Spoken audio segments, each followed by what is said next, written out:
Alors bonjour et bienvenue dans cette vidéo. Aujourd'hui, nous allons parler d'immobilier. Donc, quelle est la stratégie à mettre en place en tant qu'investisseur? Donc, comment est-ce qu'on peut atteindre l'indépendance financière avec l'immobilier? Donc, la première chose, l'immobilier, il faut savoir que c'est l'un des business les plus intéressants. Pourquoi? Parce que on a la possibilité d'avoir un effet de levier grâce à la banque. Donc la banque, concrètement, c'est ce qui va nous permettre d'avoir un effet de levier. Qu'est-ce que j'appelle effet de levier? Moi, j'ai l'habitude d'acheter des places de parking régulièrement, au moins une par an. Et jusqu'à maintenant, j'aimais bien pouvoir les acheter cash. Donc le fait de les acheter cash, c'est intéressant parce que du coup, on n'a pas d'emprunt. Il y a des périodes dans la vie, en fait, où c'est intéressant de pouvoir avoir des fondations solides.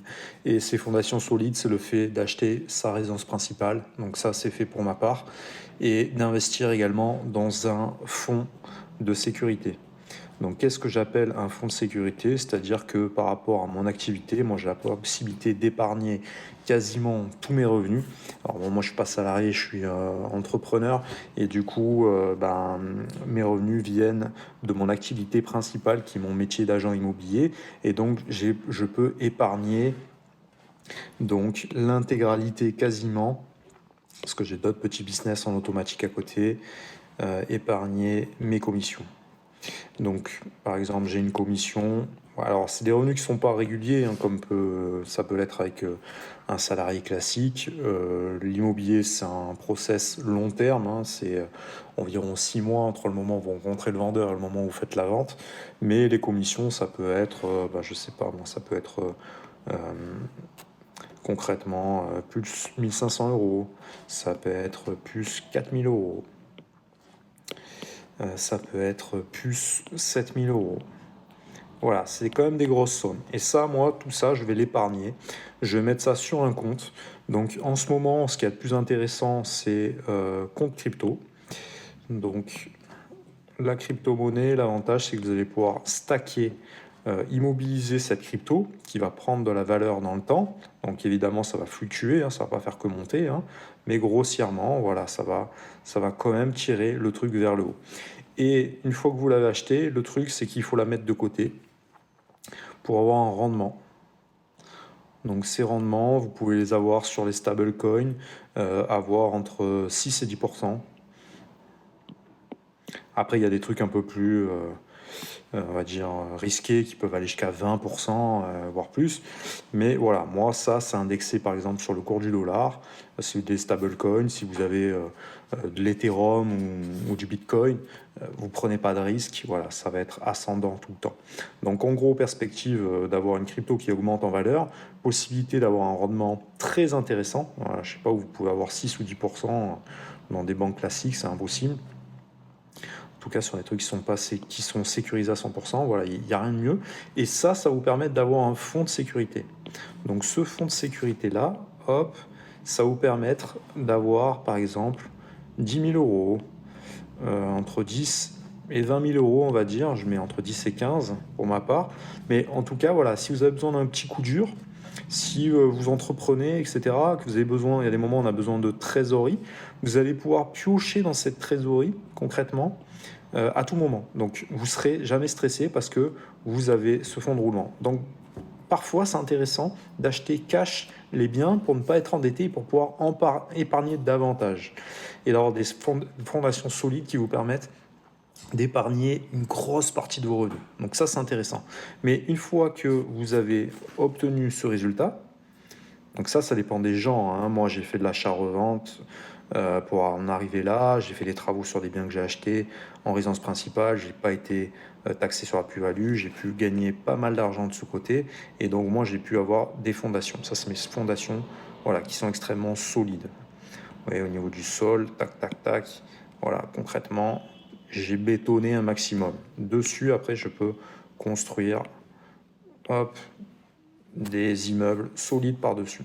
Donc une fois qu'on a fait ça, voilà, en fonction de vous, ça peut être intéressant soit d'avoir la même stratégie que moi, ou soit directement de se servir de l'effet de la viande, effet de la banque, servir de la banque qui va vous prêter de l'argent. Donc là, maintenant, par exemple, hier, j'ai visité un bien, il y avait 9% de rendement. C'est-à-dire, concrètement, c'est un bien qui se vend 66 000 euros, sur lequel il y a 470 euros de revenus hors charge. Donc il est vendu loué. Évidemment, le rendement est... Enfin, il y a des travaux à faire sur ce bien. L'isolation n'est pas bonne et je crois qu'il n'y a même pas de chauffage dedans. Il y a un peu d'humidité dans la salle d'eau, etc. Donc en gros, quand le locataire sera parti, je mettrai un chauffage, je vais réisoler, je vais refaire la salle d'eau, je vais refaire la cuisine, je vais tout refaire. Et ça me permettra, vu que c'est un T2, de le louer plutôt dans les 650, 700 euros. Donc là, il y a des perspectives d'évolution qui sont bonnes. Mais en attendant, la renta est très bonne parce que c'est un bien qui se loue, qui se vend pas cher, 66 000 euros. Donc ça, c'est intéressant. Donc là, il y a 9% de renta.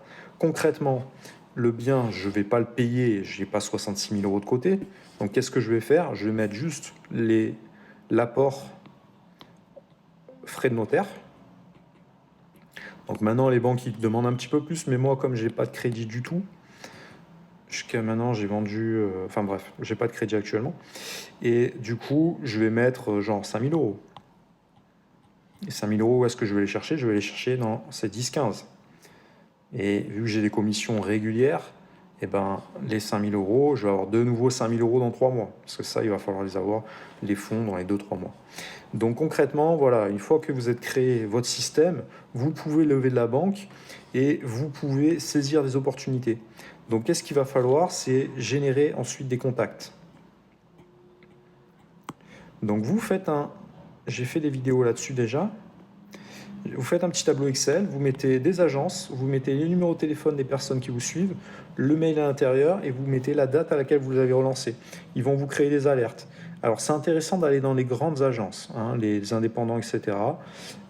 Ça peut être bien sur certains cas, un peu plus rural on va dire, mais dans les grandes villes, on va pas se mentir, c'est quand même les grands... Alors ça reste une généralité ce que je dis, c'est pas... On va pas rentrer dans les débats, c'est pas forcément vrai, mais moi je me rends compte que même en tant qu'agence immobilière, moi je suis agent immobilier, je me rends compte que c'est quand même les grandes agences qui ont les meilleures opportunités. Que ce soit ERA, Orpi, La Forêt, Century 21. Bref, ça dépend des localités, il y a plein de structures différentes, mais en gros, tous les mastodons quand même, ils saisissent quand même des opportunités intéressantes. Donc je vous conseille quand même d'aller chez les principales agences, de vous créer des alertes chez eux. Et pourquoi? Parce que ensuite, ce qui va être intéressant, c'est de faire du marchand de biens. Alors moi, j'ai une société de marchand de biens. À la base, je l'ai créée il y a 3 mois, la société de marchand de biens. Donc je suis en train de prospecter pour faire ma première opération. J'ai un peu d'expérience pour retaper des biens, les revendre, mais c'était autrefois en résidence principale. Donc là, c'est en professionnel maintenant. Et donc, voilà, le contact en question m'a donné le contact de ce bien. Ils m'ont dit, voilà, là j'ai un coup de fusil qui va rentrer, est-ce que tu veux le visiter? Je l'ai visité, j'ai fait une offre au prix direct, je n'ai pas cherché à négocier. Voilà, ils faisaient des portes ouvertes, comme ils disent, des visites portes ouvertes, c'est-à-dire que tu visites avec plusieurs personnes en même temps. Moi j'ai dit que je voulais pas visiter avec les autres. J'ai laissé la première personne visiter, je suis venu juste après. En plus le négo, bon, c'est un pote, voilà, bref, ma femme travaille pas la former, mais presque, voilà, elle était manageuse quand il commençait. Donc c'est quelqu'un que je connais bien également. J'ai dit, voilà, je te fais une offre directe au prix. Est-ce que tu as besoin que je te fasse un mail, etc. Envoie-moi le document. Il m'a appelé juste après, il m'a dit, voilà, passe à l'agence, ça peut aller vite. Je lui ai fait l'offre au prix. Et voilà, maintenant j'attends pour pouvoir financer ce bien. Mais en gros, le truc, c'est de pouvoir saisir comme ça des opportunités. Donc, c'est-à-dire qu'à la base, moi, j'y allais pour faire du marchand. Et ben voilà, j'ai vu ce bien en locatif qui était intéressant. Bah, cool. Dans ce cas-là, voilà, je vais pas m'embêter. C'est intéressant. Je l'achète en particulier. La fiscalité en particulier est quand même plus intéressante. L'avantage du pro, c'est que c'est assez empirique. Lorsque vous êtes limité en particulier, vous allez pouvoir acheter en pro. Et en pro, vous pouvez également lever de la dette et une dette qui est quasiment vierge, c'est-à-dire que lorsque vous êtes particulier, vous avez un taux d'entêtement classique de 33, 30 et 35, on va dire, 37. Mais en société, ensuite, quand vous êtes à fond, bah, vous pouvez passer en société. Donc en fait, l'avantage d'avoir différentes structures comme ça, c'est que chaque structure peut lever de la dette, acheter des biens, vous pouvez faire des SCI, hop, hop, et la stratégie, comme ça, tac, là vous pouvez avoir des SAS ou des SASU, c'est que en haut, vous pouvez avoir une holding. C'est ce que j'ai fait, j'ai monté une holding. Et du coup, là, quand ça génère beaucoup d'argent, hop, je sais pas comment on fait le signe euro, et ben, les bénéfices peuvent être remontés à la holding. Comme ça, là, ça permet de payer peu d'impôts.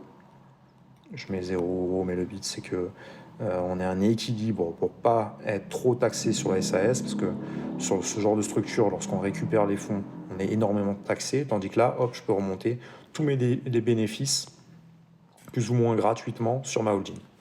Et ça, après, la holding, elle peut réinvestir en montant des SCI, en montant, je sais pas moi, de nouvelles sociétés, par exemple, des restaurants, boutiques, e-commerce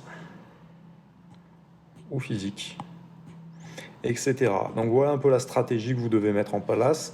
Donc le nerf de la guerre dans l'immobilier, c'est de repérer les bonnes affaires. Donc ça vient avec l'expérience.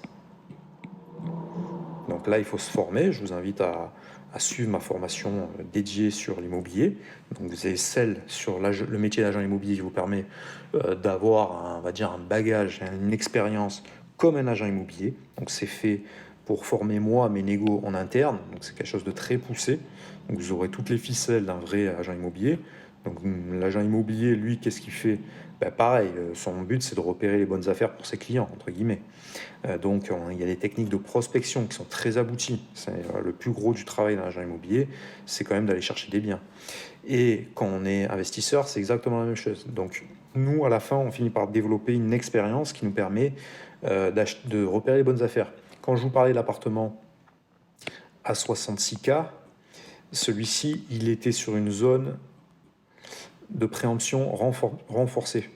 Donc voilà, il y a des risques que lorsque je le vende ou là quand je l'achète, la mairie me dit non, on achète. On achète à votre prix, c'est pas vous qui l'achetez, c'est moi qui l'ai acheté.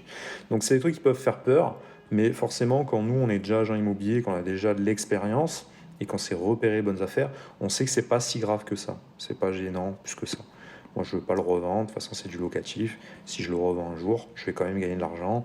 Et je pense pas qu'il préempte tout de suite. Et s'il préempte, ça sera au même prix que je désire le vendre, ou bien peut-être un peu moins cher, mais vu là où c'est placé, ça m'étonnerait.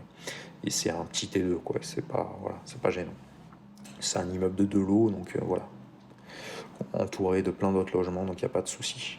Donc repérer les bonnes affaires et savoir être en amont dans les contacts. Savoir où avoir les contacts. Savoir saisir les opportunités. Hop, je vais y arriver. Et savoir négocier. Donc déjà, si vous savez faire ça, vous êtes un boss. C'est-à-dire repérer les bonnes affaires. Donc là, ce que j'appelle, c'est-à-dire l'expérience, hein, évidemment. Si vous ne savez pas repérer un bon coup d'un mauvais coup, vous allez saisir rien du tout, vous allez faire des mauvaises opérations. Donc savoir les biens qu'on peut valoriser. Moi, je sais que ce bien 66 000, je fais des travaux et déjà mon rendement, et je le passe au-dessus de 10-11% facile. Et ensuite, de 66, il en vaut automatiquement 90. Donc ça reste intéressant. C'est une bonne affaire, à mon sens. Je sais avoir les contacts et saisir les opportunités. Pourquoi? Parce que je suis dans ce milieu-là, mais pareil, j'ai fait un message à mon pote en me disant... il m'a contacté par hasard, j'ai vu qu'il était parti en vacances, j'ai dit bien les vacances, machin. J'ai ouvert ma société de marchand de biens, si tu penses à des opportunités, tu me les fais suivre. De lui-même, jamais de la vie, il aurait pensé à moi. Donc le but, évidemment, c'est de relancer vos contacts. Donc pour ce faire, il faut une organisation. Comme je vous ai dit, tableau Excel, vous relancez régulièrement chaque personne. Avec un contact personnel, vous lui dites, voilà, vous vous rappelez de moi, on a créé une alerte. Déjà, si vous allez dans les bonnes agences, ils vont vous envoyer des super alertes. Ça, c'est important bien filtré, donc leur expliquer prix au mètre carré, ce que vous visez. Moi, en général, je dis des T3 d'à peu près 60-80 mètres carrés. Si un extérieur, c'est mieux. Si c'est en dessous du prix du marché avec des travaux, c'est mieux. Voilà, donc ça, voilà, c'est carrément. Et un emplacement qui est bien évidemment. Les 3 règles de l'immobilier, c'est l'emplacement, l'emplacement, l'emplacement.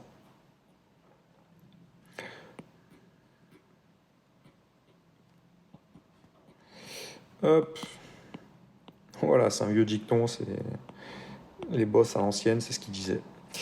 Et évidemment, saisir les opportunités, avoir les contacts et ensuite savoir les négocier. Alors, il y a des périodes dans l'immobilier, il ne faut pas négocier. Pourquoi? Parce qu'il faut savoir repérer les bonnes affaires. Si c'est une bonne affaire, voilà, faites pas le con. Pour gagner 2000 €, ça peut vous passer sous le nez, c'est stupide. Donc, mais savoir négocier, quand on est agent immobilier, il y a une grosse part de négociation dans notre métier. Quand on est investisseur aussi. Négocier, c'est pas que avec l'agence ni avec le vendeur. Ça peut être avec les artisans, ça peut être avec la copropriété, ça peut être avec les notaires, ça peut être ensuite avec les locataires, ça peut être avec les vendeurs, ça va être avec tout le monde, quoi. Il faut savoir, entre guillemets, pas se faire manger. Donc ça, évidemment, il faut avoir un petit sens commercial et il faut quand même savoir négocier un minimum pour pas se faire avoir. Le but, ça reste quand même de gagner de la moula. Donc voilà, j'espère que ça vous aura servi concrètement. Là, c'est un starter, honnêtement, qui est très efficace. Moi, je suis dans ce mood actuellement. Donc concrètement, je me crée de nouvelles sources de revenus. Le but, qu'est-ce que c'est? C'est de continuer à grossir sur mes business. Le but, c'est continuer à avoir des fondations solides et de continuer à investir pour avoir ce fonds de roulement, d'avoir de l'argent même en perso ou sur mes sociétés qui me permettent de saisir et de réinvestir. Plus vous réinvestissez, mieux c'est. Plus vous avez une bonne situation personnelle qui vous permet d'épargner un maximum, plus vous faites grossir votre capital et plus vous êtes capable de saisir de grosses opportunités. Donc voilà, là il y a un effet de levier à faire là-dessus. Et ensuite vous vous dirigez vers l'immobilier. Donc vous relancez vos contacts. Une fois que vous avez les contacts, vous visitez, négociez. Et ensuite vous achetez. On achète comment? Soit en perso, soit en pro. Hop, tout simplement. Et après, qu'est-ce qu'on fait? On valorise son patrimoine, on valorise son investissement. Et ensuite, soit on conserve, soit on revend, ça dépend. Voilà, tout simplement. Donc c'est très simple l'immobilier, hein. C'est pas compliqué du tout. Si vous pensez que vous avez des lacunes, vous avez mes formations qui sont disponibles.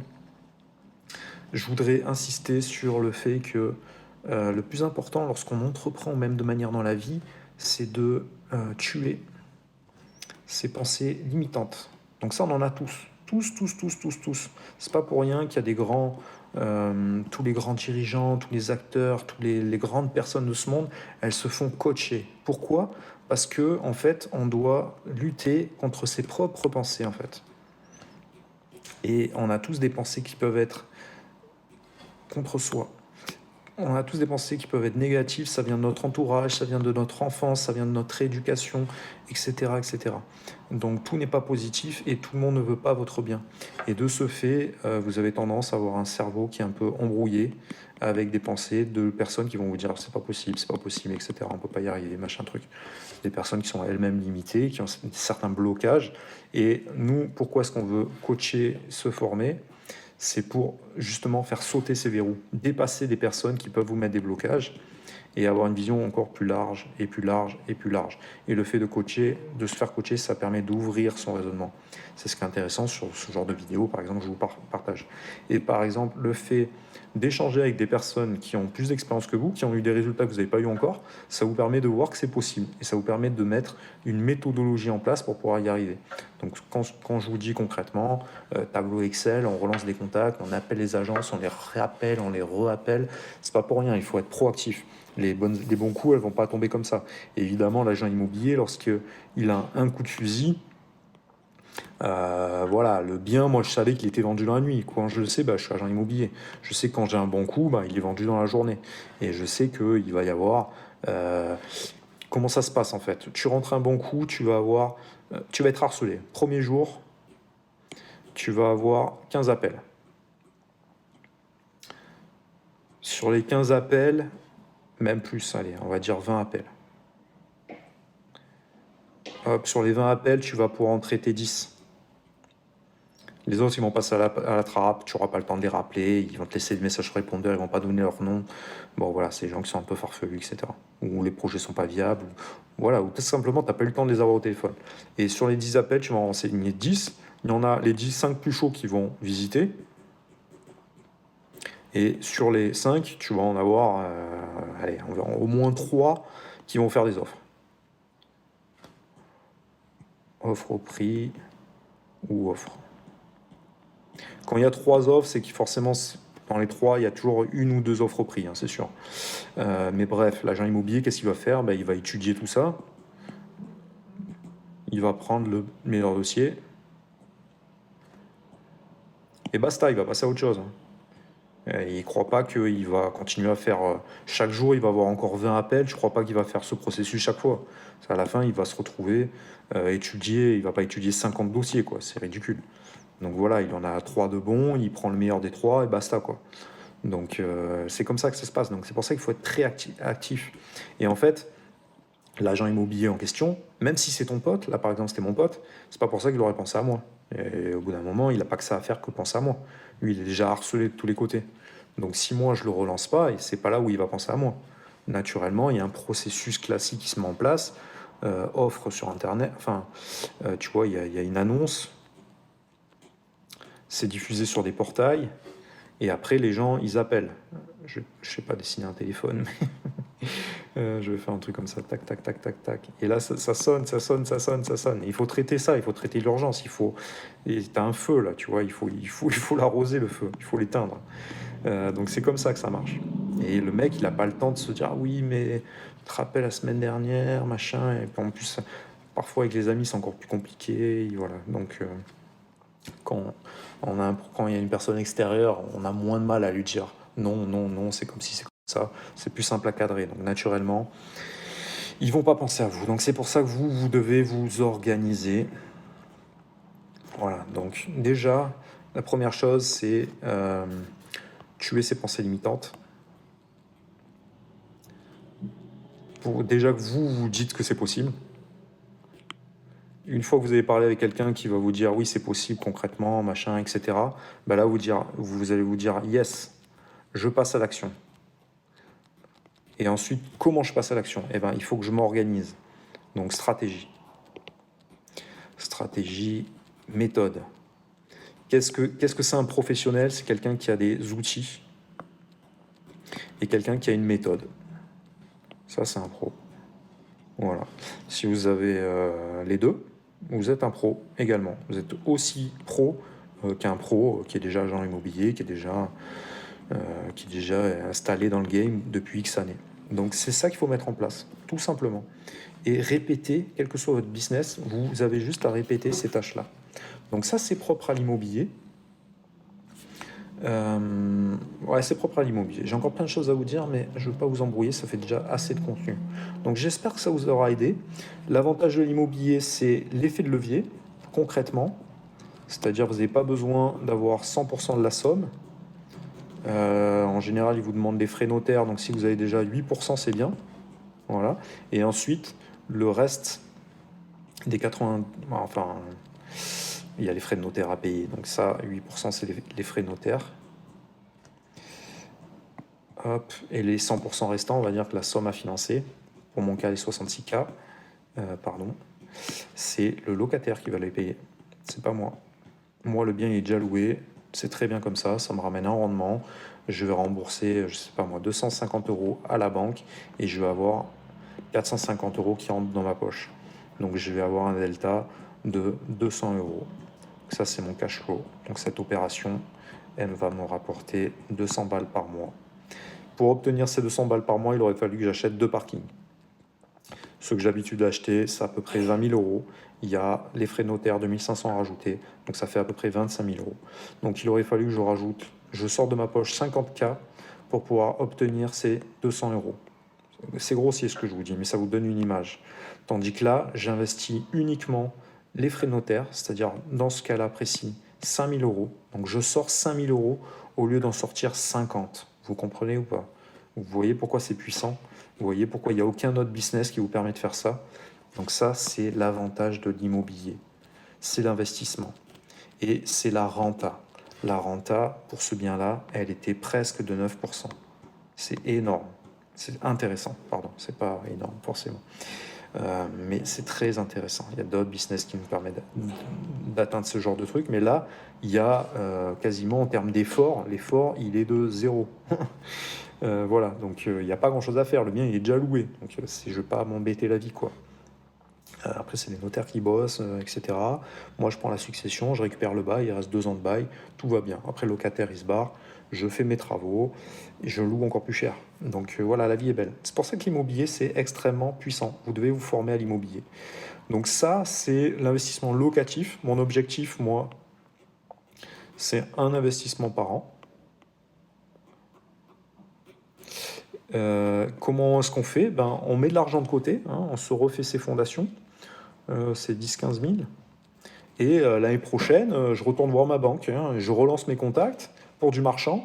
Ils vont me dire, ah oui, non, le marchand, je l'ai pas forcément, mais j'ai ce truc en investissement, ce bien qui est loué. Ah d'accord, bah, tu me le montres, etc. Hop, je le saisis, etc. Donc moi, j'ai un peu d'argent, donc je peux mettre mes frais de notaire. S'il faut mettre un peu plus, je les mets, hein, c'est pas un souci, on va pas s'arrêter là. Hein. On n'est pas à 2-3 000 euros près, évidemment. Je vous ai montré le potentiel du truc. On parle pas de 50 000, hein, on parle de, voilà, de 5, 7, 10 000 euros à sortir, quoi. Donc tout va bien. Et je sais plus ce que je disais. Et voilà, je peux saisir les opportunités qui sont intéressantes. Qu'est-ce que je voulais vous dire? Ouais, voilà, et tous les 2-3 ans, bah, je retourne voir ma banque. Je leur dis, bon, voilà, j'ai ce projet-là. Il est intéressant. Pourquoi est-ce qu'il est intéressant? Bah, il y a du rendement locatif. Donc s'il n'est pas loué, on va demander à la banque qu'il nous fasse une simulation. Je sais pas si ça enregistre encore. Je vais peut-être arrêter. On va leur demander une simulation. Si c'est pas le cas, il y a un rendement. Je demande à ma banque, est-ce que vous financez? Vous financez pas. Vous financez, c'est bien. Sinon, c'est pas grave. Je passe à autre chose. Donc j'espère que cette formation vous aura été utile. Et je vous ferai régulièrement sur ce format-là des vidéos qui parle d'immobilier, parce que l'immobilier c'est extrêmement puissant et vous avez la chance d'avoir un professionnel qui est dans le game, qui vous en parle. Donc je vous partagerai toutes les astuces à succès. Voilà les amis, n'hésitez pas à me dire en commentaire ce que vous avez pensé de la vidéo. Si vous avez des besoins spécifiques en formation, les amis, formez-vous, c'est extrêmement important. Pourquoi? Pour avoir de la méthode, pour enlever nos pensées limitantes et mettre en place des stratégies concrètes pour passer à l'action concrètement. Voilà. Il y a des gens comme vous, ils gagnent pas plus que vous, etc. Vous voyez leur patrimoine, ils ont déjà 5-6 biens, quoi. Donc voilà, en 10-15 ans, la valeur de ces biens-là, parfois, elle double. Et en 20-30 ans, le truc est entièrement payé, quoi. Donc concrètement, la différence entre un patrimoine de quelqu'un qui n'investit pas, voilà, il est quasiment de zéro d'un autre côté. Celui qui a un effet de levier, il n'est pas quasiment à 100%, ou vous êtes à 0%. Et quand tu compares en fin de vie le patrimoine de quelqu'un qui investit et quelqu'un qui n'a pas investi, bah, celui qui n'a pas investi, allez, il va avoir un patrimoine de 300 000, 400 000. Ah, je suis gentil. Allez, 500 000 si c'est bien débrouillé. Il a des bons revenus, etc., etc. Mais si ça s'arrête là, il ne pourra pas aller plus loin.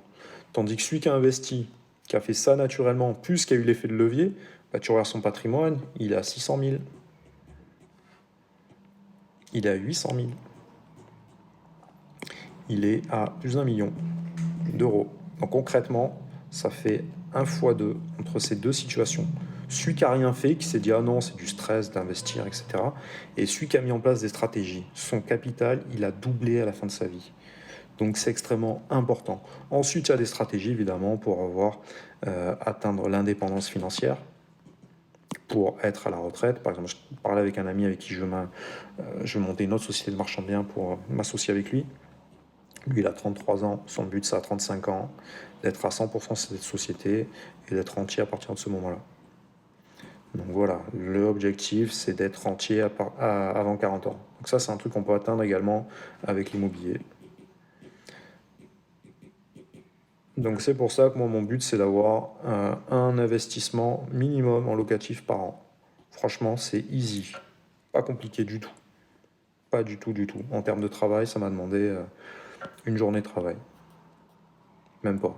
Je pense que ça a dû me demander de saisir ce bien, là, ça m'a demandé 1 heure de travail.